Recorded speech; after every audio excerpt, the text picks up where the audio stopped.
Nah, ini ada beberapa pertanyaan yang sebetulnya sama tentang orang yang pengen move on dari dosa. Dia kayak ngerasa hina banget karena melakukan dosa yang berulang kali, melakukan dosa yang sangat-sangat membuat dia malu. Terus gimana cara biar move on? Ada lagi yang bilang gini, saya tuh pernah melakukan dosa besar dengan pacar saya, terus saya sadar akhirnya saya putusin dia. Tapi setelah mutusin dia, saya nggak kuat, saya pengen balikan berbuat dosa lagi yang sama. Terus sekarang saya mutusin dia lagi karena nyesel.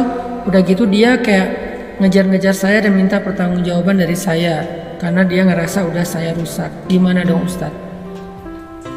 Masya Allah ya, luar biasa. Teman-teman yang dirahmati Allah SWT, ini khusus buat teman-teman yang masih, alhamdulillah Allah selamatkan dari dosa-dosa besar ya. Itulah kenapa Allah mengatakan wala taqrabuz zina, jangan dekati zina. Apa maksud dari dekati zina? Pacaran. Udah banyak banget korbannya. Kenapa sih kalau orang bilang ngomongin pernikahan banyak yang sentimen, seolah-olah pernikahan itu aib banget, dosa banget, padahal pernikahan itu menutup pintu zina. Walaupun ada sih yang selingkuh, ada juga sih yang macam-macam, tapi maksudnya setidaknya dia sudah menutup banyak pintu-pintu zina. Giliran ngomongin pacaran, orang pada ngedukung, padahal korban dari pacaran itu udah banyak. Jadi nggak salah banget, Allah tuh maha tahu lah. Allah bilang la taqrabuz zina, bukan la tazni, tapi la taqrabuz zina. Bukan jangan berzina, tapi jangan dekati zina. Apa dekati zina tuh? Pacaran, hubungan yang tadi TTM, yang membuat rumah tangga kita rusak, rumah tangga orang lain rusak, dan seterusnya. Gimana tuh kalau kayak gitu? Apa kita mau kalau keluarga kita diperlakukan orang lain kayak gitu? Makanya jangan dekati zina, jangan dekati dosa-dosa itu, jangan didekatin dosa-dosa besar itu. Kenapa? Walaupun kita pede banget bilang saya nggak akan terjerumus, tapi setan itu licik dan nggak akan berhenti untuk menggiring kita setahap, selangkah demi selangkah sampai terjerumus dan akhirnya nyesel. La taqrabuz zina. Jadi buat teman-teman yang masih Allah jaga, jangan dekat-dekat. Kenapa? Kalau udah terlanjur melakukan itu, hidup kita tuh berantakan. Bener banget, yakin deh, hidup kita tuh berantakan. Kalau udah terlanjur berbuat dosa itu, hidup kita berantakan. Kalau kemudian kita menutupnya dengan menikah, rumah tangga kita berantakan. Terus gimana Ustadz? Gak ada yang lebih baik daripada orang yang meninggalkan dosa, lalu baru yang bertobat dari dosa. Ada dua tingkatan. Yang satu meninggalkan dosa, yang kedua bertobat dari dosa. Mana di antara dua ini yang lebih baik? Yang pertama, yang meninggalkan dosa, yang gak mau berbuat dosa itu. Yang kedua baik, tapi yang pertama jauh lebih baik.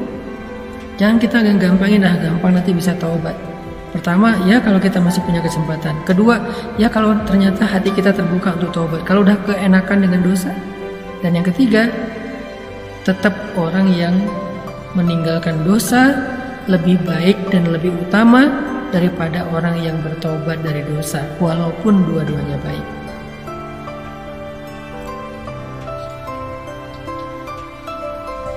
Walaupun dua-duanya baik.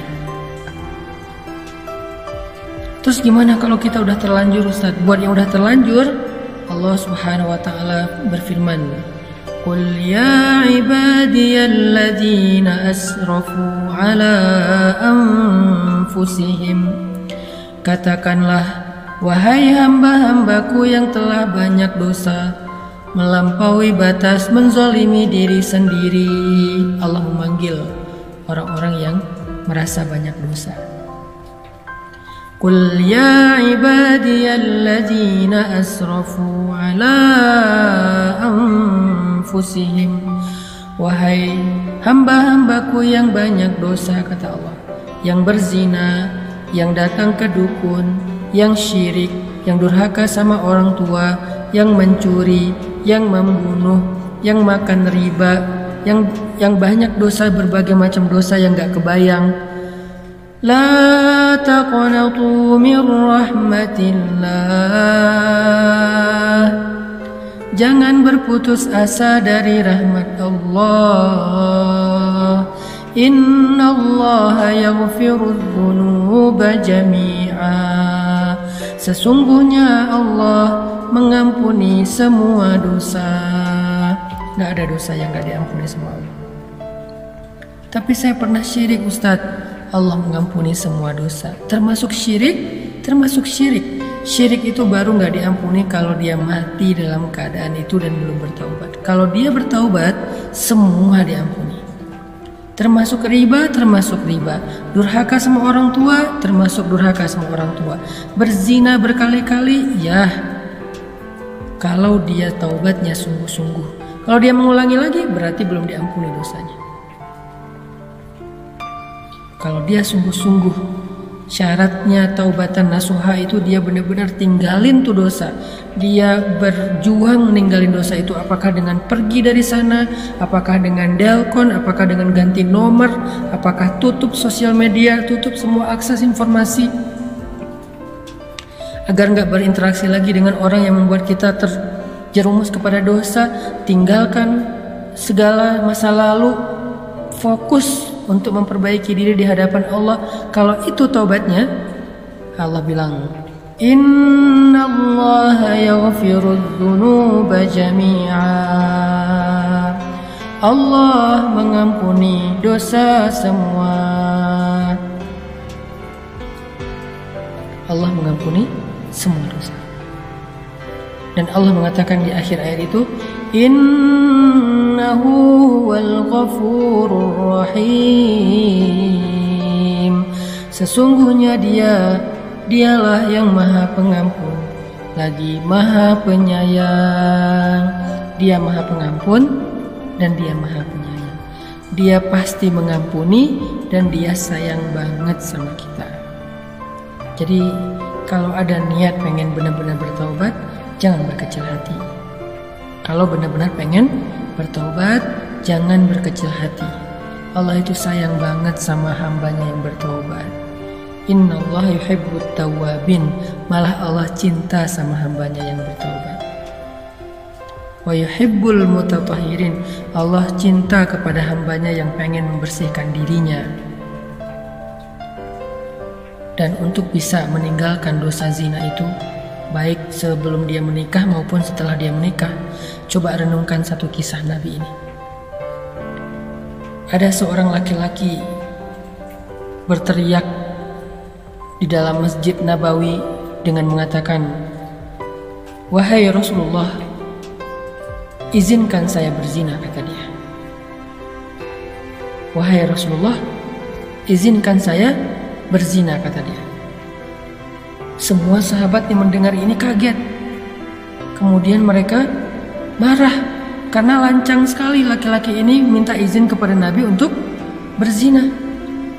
Yang udah pasti itu adalah dosa besar. Aneh kan pertanyaannya, izinkan saya berzina ya Rasul. Semua sahabat kaget, bahkan sebagian sahabat itu udah pengen mukul, udah pengen nonjok, udah ngeluarin pedang setengah sarung.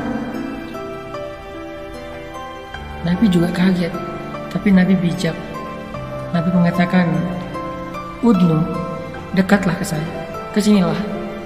Akhirnya dia mendekat, datang ke arah Nabi, duduk di sini kata Nabi.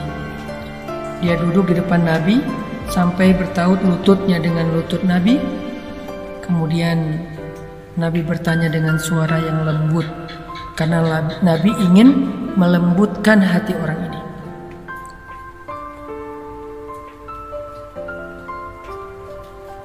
Nabi ingin melembutkan hati orang ini, maka Nabi pun bersuara lembut. Gak bisa kita melembutkan hati orang dengan teriak. Gak bisa kita melembutkan hati orang dengan membentak. Kalau ingin melembutkan hati dia, lembutkan suara kita. Itu rumus sederhana. Semua kita belajar itu insya Allah ya, termasuk saya. Kalau kita pengen melembutkan hati keluarga, hati pasangan, hati anak, maka lembutkan suara kita. Tapi kalau kita keraskan suara kita, maka kita akan mengeraskan hati. Nabi kemudian berbicara dengan suara lembut kepada laki-laki itu dengan pertanyaan, Kata Nabi, gimana kalau itu terjadi kepada istrimu? Gimana kalau ada orang yang berzina dengan istrimu? Atardo li zawjatik? Apakah kamu ridho jika orang berzina dengan istrimu? Laki-laki ini kemudian tiba-tiba marah, emosional. Dia bilang, la, kata dia, enggak akan ridho. Saya akan bunuh dua-duanya. Atardo li ummik, kata Nabi, apakah kamu ridho kalau orang berzina dengan ibumu? Kata dia, enggak, saya akan kejar orang itu. Atardo li ukhtik, apakah kamu ridho jika ada yang menzinahi saudarimu? Dia marah, enggak.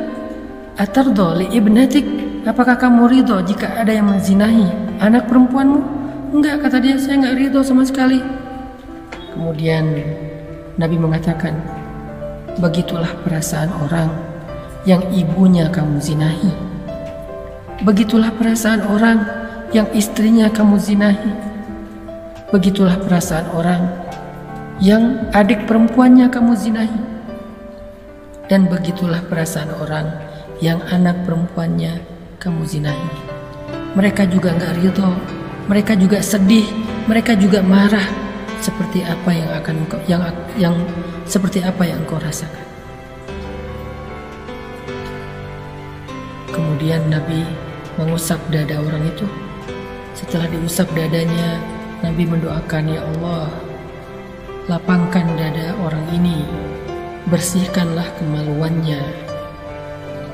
Tiba-tiba dia menghirup nafas panjang, lalu menghela nafasnya. Dengan lega dia mengatakan, ya Rasulullah, dulu zina adalah perbuatan yang paling saya suka. Sekarang zina adalah perbuatan yang paling saya benci. Dia memeluk Nabi SAW. Renungkan kisah ini. Buat laki-laki, buat perempuan yang mulai tergoda untuk punya hubungan diam-diam, hubungan yang gak halal, hubungan yang menjadi masalah, hubungan yang menyakiti siapapun di dalam kehidupannya, hubungan yang dosa, hubungan yang akan mengantarkannya kepada dosa-dosa besar, yang mulai tergoda nih, mau itu pacaran, selingkuh, TTM, teman tapi mesra dan segala macam istilahnya. Renungkan kisah ini. Bagaimana kalau Allah akan membalas kesalahan kita itu dengan hal yang sama terjadi kepada keluarga kita? Mau enggak? Karena kata para ulama, al jaza min jinsil amal, balasan itu dari amal yang sama, dengan jenis amal yang sama. Sehingga kalau kita berzina, maka Allah akan membalas, orang akan menzinahi orang yang kita cintai. Nauzubillah min dzalik. Bisa pasangan kita, bisa orang tua kita, bisa adik kita, bisa anak kita. Nauzubillah min dzalik. Kalau kita nggak bertobat segera, sebelum Allah menurunkan balasannya, taubat, tubu ilallah, segera taubat, minta maaf sama Allah. Jangan selingkuh kalau kita nggak pengen diselingkuhin. Jangan berzina kalau kita nggak pengen keluarga kita ada yang berzina. Jangan menipu kalau kita nggak pengen ditipu. Jangan menyakiti perasaan kalau kita nggak pengen disakiti perasaannya. Tubu ilallah. Ustaz, kalau kita chat sama laki-laki, apakah itu termasuk disebut zina? Tergantung isi chat, jam berapa chat, gimana kita ngomong, apa yang kita bicarakan. Kalau yang kita bicarakan hal yang terlalu privasi, personal, apalagi vulgar, zina. Zina teks, zina jari. Kalau yang kita bicarakan itu dengan suara yang dilembut-lembutkan, mesra, menggoda, mencari perhatian, itu termasuk bagian dari zina-zina kecil, walaupun kecil juga disebut zina. Nauzubillah. Jadi udahlah, gak usah pakai emotikon-emotikon yang berlebihan. Chat mah seperlunya aja. Yang dibicarakan juga hal yang penting. Jamnya juga jangan kemalaman, maksimal sampai jam 10 misalnya.